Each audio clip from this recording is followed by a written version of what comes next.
Hi, I'm Don James and welcome to Portrait. My guest today is Mindy Moeller. Mindy started taking dance lessons at age 3, and that set her on a path that led to the stage of the Radio City Music Hall as a member of the legendary Rockettes. I had a chance to sit down with Mindy right here in the studio where it all began to talk to her about her life as a dancer. This is Portrait.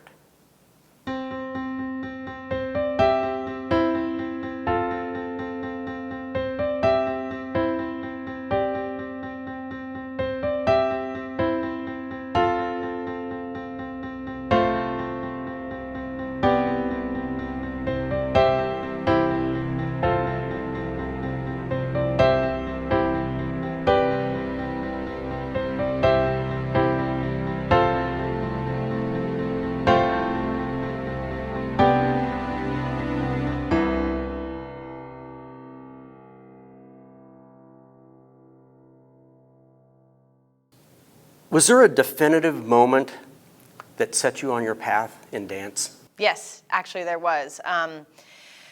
My mom put me in dance classes when I was very young, about 3 years old, and it was a combo, ballet tap combo class with Miss Sharon Ingebrigtsen, and it was at Miller Marley School of Dance and Voice, and so I had continued, training and just taking classes. It was a hobby. It was something that I always enjoyed and was naturally pretty gifted at. But the moment that I really, truly fell in love with dance, I was 16 years old, and it was at the Miller Marley recital downtown at the music hall.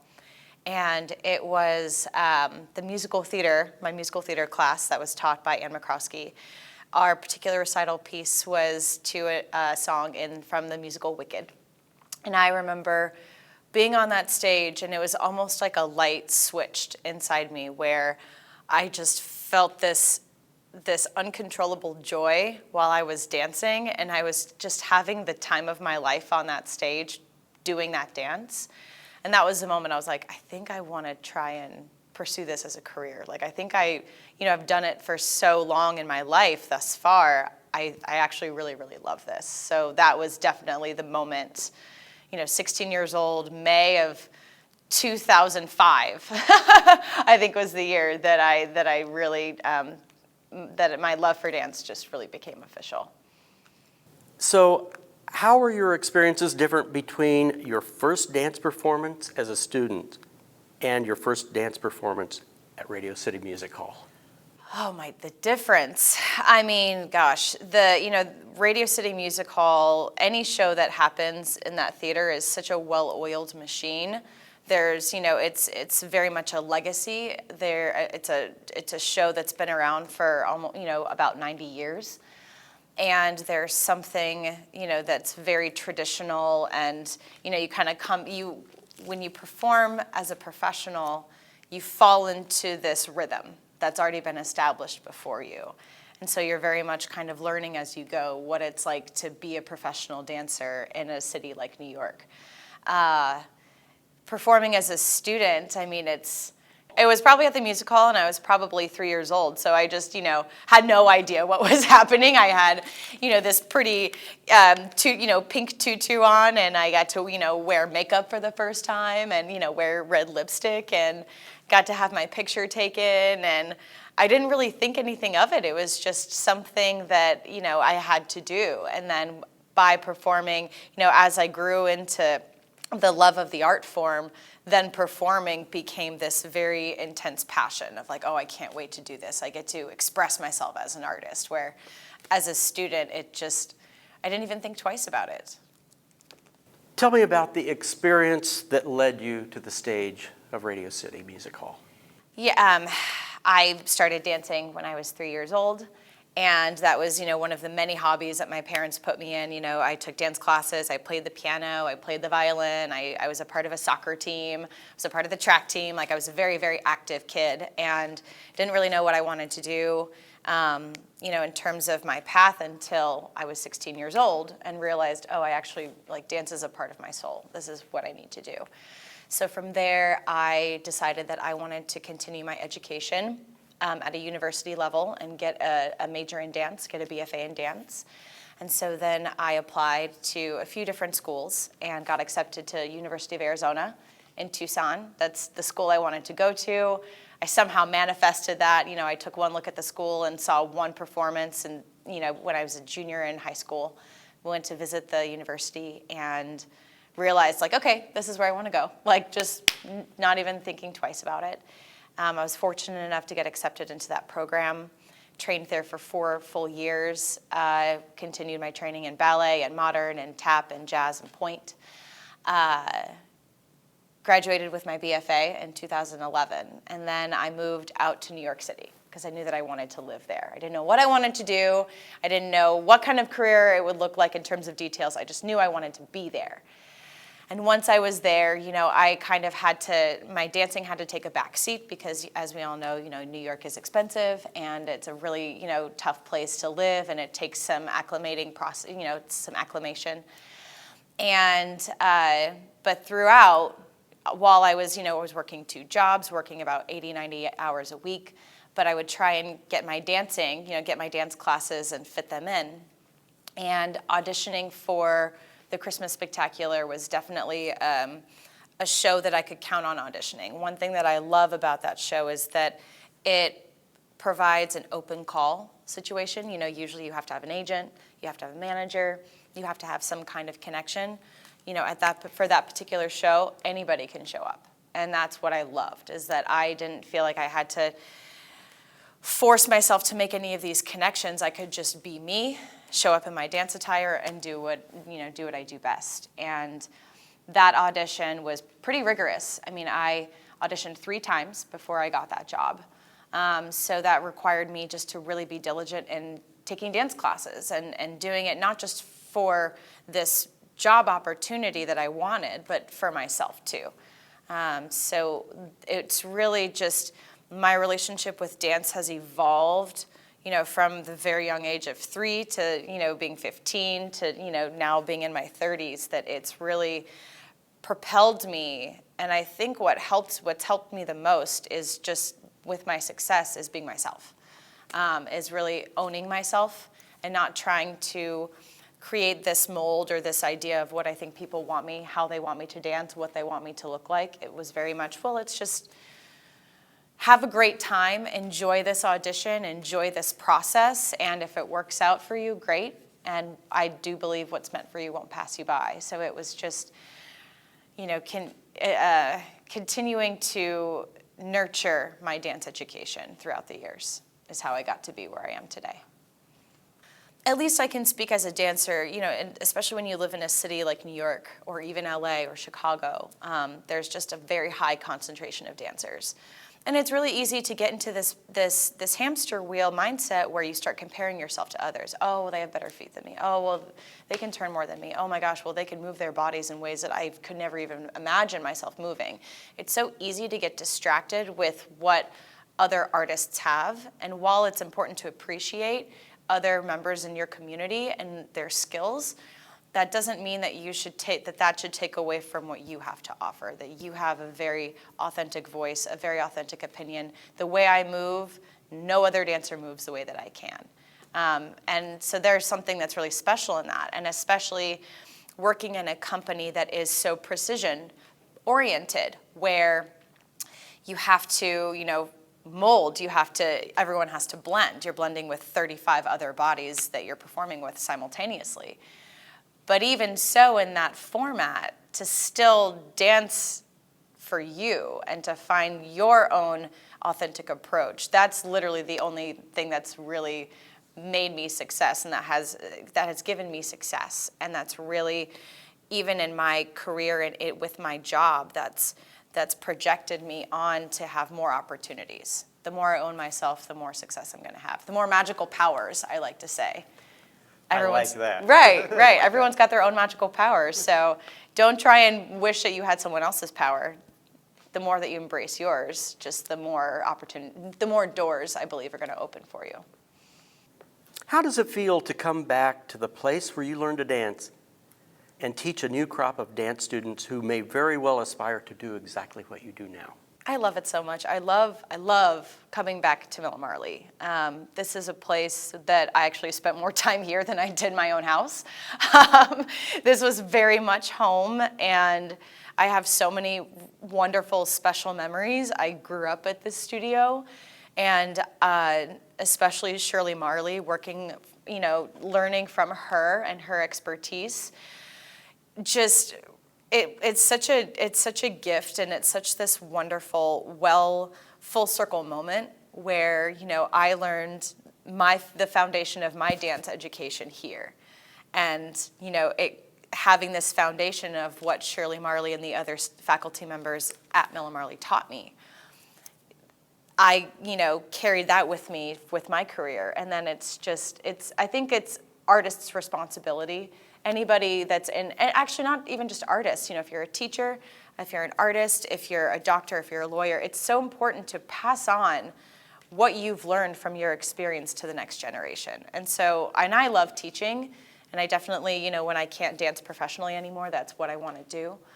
But the fact that I get to teach, that I get to, pass down my legacy and the legacy that has been instilled into me at the exact same place where I grew up. It makes my heart so happy. I love being here so much.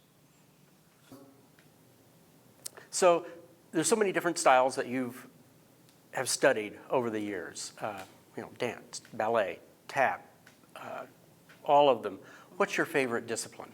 Oh, that's a hard one. It depends. It's gone in phases in terms of my favorite genre. When I was growing up at Miller Marley, I loved tap, and I really loved jazz. I really, really had this deep, deep love for jazz. And then once I got to college, I had this deep love for ballet. I loved, there was something where, ballet is a really hard technical, it's hard to technically master, but then, once you train in it for so many years, just something clicks, and then ballet becomes super duper fun. So I loved ballet in college. I've grown to love precision jazz, which is what I do for a living. It's a really hard technique, but once you get it, there's a lot that you can actually play within that genre. But I think ultimately, my favorite genre is tap. Because tap is such a joyful art form. You can't be mad in tap. It just kind of irons out that. And I love the musicality. I love the variety in which you can play with music, and a lot of that too is just because Shirley Marley is such a huge part of my training, that her love for tap is very much instilled for me, and why I love tap so much too. What is the best advice you have ever been given? Best advice I've ever been given. The best advice I've ever received is from two individuals, and they both are, I know, from Miller Marley. The first is Shirley Marley herself, which basically, she told me, and she tells this to all of her students, there's always someone out there that's better than you. And there's something really important with that. You would think that it would be discouraging, but no, it's a very grounding, it's a very humbling, important fact to know, and to have that, to carry that with you and have that be inspiration, so you can continue to work hard and that you can appreciate, other members of your community that you're dancing or performing with. That's a really, really, really big piece of advice that I still carry with me. The second one is from Shannon Durig, who, was Tracy Turnblad on Hairspray on Broadway for many, many years, and she's had an incredible career. And I always looked up to her. When I was a kid, she would come in and teach my tap classes, and I was just in awe of her, and I'm thankful to say that we're friends now. But a big piece of advice that she wrote on my playbill when I went to go see her as Tracy Turnblad in Hairspray, she said, "You have to love dance. Do not take anything personally. This is a really hard business to live in." And I didn't understand it when I was 17 years old when she wrote that. I was like, oh, okay, but of course I love dance. But now, being a professional for 10 years now, I understand that it is very much a business. and that, it's hard. There's a lot of moments where you don't get the job that you wanted, or there's, a period of time where you're not performing or you're not working, but you have to keep that love, because it's that passion for dance. No one can ever take away from you, whether you're performing or not. And so that was another huge piece of advice that I still remind myself today, that, for opportunities, what's meant for you won't pass you by. I do believe that. But at the same time, we have to understand the realities that, even though it's an art, it's still a business. What piece of music has made you cry? Ooh, these questions I haven't. Oh, a piece of music that's made me cry. There's a piece of music, and this is going to be very cliche, but a piece of music that makes me cry. It's in the Christmas Spectacular. It's towards the end of the show, where the 6 singers that are part of the cast in the show, they come through the aisles at Radio City Music Hall, and they sing, "It's the most wonderful time of the year." And with that orchestration, there's snow, like fake snow, that's falling down from the rafters of the house. And it's so magical, and it wraps up this Christmas experience in such a beautiful way. Every time I hear that, that's definitely, and especially the first time in rehearsals when the whole cast is together and we're piecing the show bit by bit, to make it a whole, and you hear the singers sing that piece of music for the first time. It's very, very emotional. But there's something about live singing when you are witnessing that. I mean, anytime I hear a beautiful, and my mom's she was a choir teacher for 49 years, and so I have a lot of admiration for singers, professional singers, or individuals that can just sing really, really well. It's something I wish I could do. So I think that there's something in that where I love watching them in their craft, because it's so emotional and it's so genuine, and they're just so connected with their body. I can relate, and I can really, really appreciate. So, yeah. So where do you find your inspiration? Oh, where do I find my inspiration? I find my inspiration from emotion. I find my inspiration from joy, whatever, whether I'm making up a combo to teach, at a dance class. I listen to the music, and there's something where it's very much a light switch where I'm like, yeah, that's what I want to dance to. That's going to spark my joy.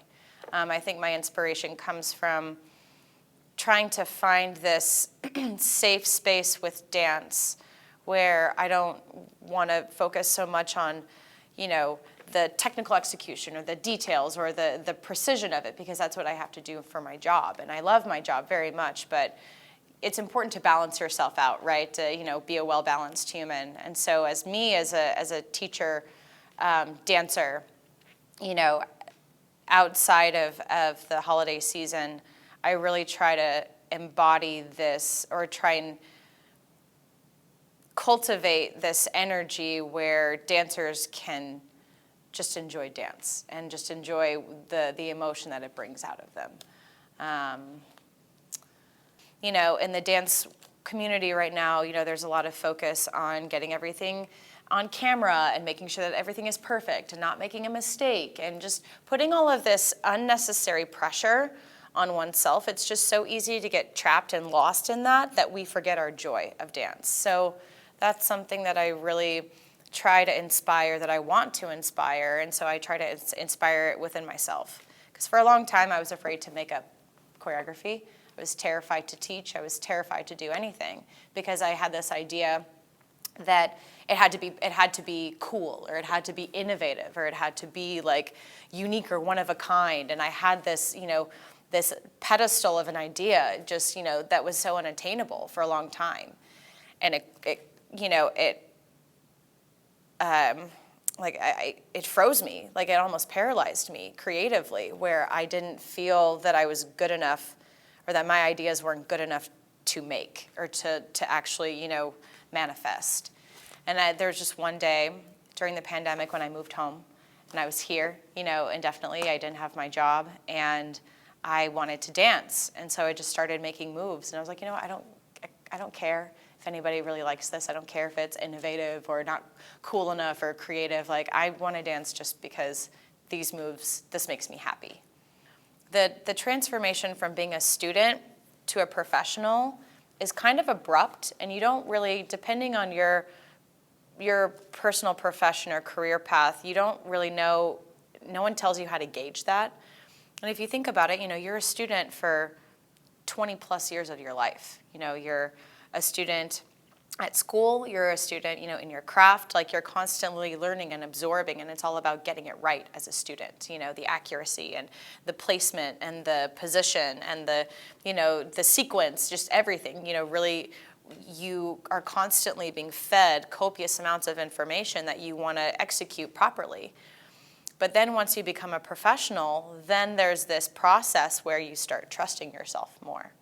And you start realizing, well, I don't have to get every note right, or I don't have to get, it's not about getting every single step or every single detail correct all the time. It's about how you feel. It's about here. And it's about trusting your relationship with your art form. And I think that's very much my inspiration, is just not worrying about what it looks like, but only worrying about how movement makes me feel. So where do you find beauty in the world? I find beauty in the world in a few places. I find beauty in the world when I see kindness, when I see, people smiling at one another, a simple thank you, a kind tone of voice. I see beauty in nature often. I love going outside and getting fresh air and just, putting my feet, on the, in the grass, or just like being really connected with the earth. I find a lot of beauty and peace in that. I find beauty in individuals, with character, with kindness, with patience, with gratitude. Those are things that I find very beautiful. Excellent. What is the hardest thing that you do? The hardest thing that I do? Well, the hardest thing for me right now is keeping my balance amongst other energies, that really staying true to myself. And it's really easy to get, and this is a personal thing, this is not necessarily me as a performer, this is Mindy Moeller as a human. I am very much a people pleaser by nature. I very much cater, I have subconsciously catered to those and say whatever you want, you can have. And sometimes that is to my own detriment, where I then self-sacrifice. So that is something as more of a human that I'm learning how to do, where it's important to have compromise and to be accommodating, but it's also important to stand up for yourself when you feel the need to, or to just like stay on your surfboard, so to speak, and see others and still be a team player, but not let your energy be swayed by one energy or another. So that's definitely something that's hard for me, and that I'm working on, and it is getting better. But yeah, it's just this whole idea of just trusting myself and saying, no, like, you know what you want, you know what you need, you see what they want, and you see what they need, and that's okay. But you don't have to self-sacrifice to give them what they want. You don't necessarily have to do that. You can still be true to you and still be there for others. So conversely then, what is the easiest thing that you do? Easiest thing for me to do is connect with people. I feel like I have this ability to make people feel comfortable. I feel like I have this ability to invite energy and to, invite people to be their authentic selves. I think that I think I'm great at, not bringing judgment, that sense of judgment onto the table. these are things I feel, and then things that have been reassured by friends as well. But I think that's something that's easy for me, and I think it's really easy for me to appreciate the things that I have in life, the things that I've received throughout my life, the gifts and the opportunities that I'm super grateful for. So it's really easy for me to express gratitude to the universe, and really show and express appreciation. And that makes a difference too. When you express gratitude, and not just to yourself, but to our surroundings. Oh, like even as something as simple as, oh, like I made that green light. Like, thanks, universe. Like there's something, it comes back with you. So that's something that's very easy for me. I have learned so much about myself, and even as I have come back as a professional dancer, subbing classes and choreographing for some of the performing troupes, I still am learning so much about myself being here. So that's a huge testament to what this dance school provides, that it's ever giving to whoever is a part of it, whoever chooses to be a part of it. And I think that's a rarity to find. So I'm just really happy that Miller Marley is still my home, and Miller Marley will always be my family.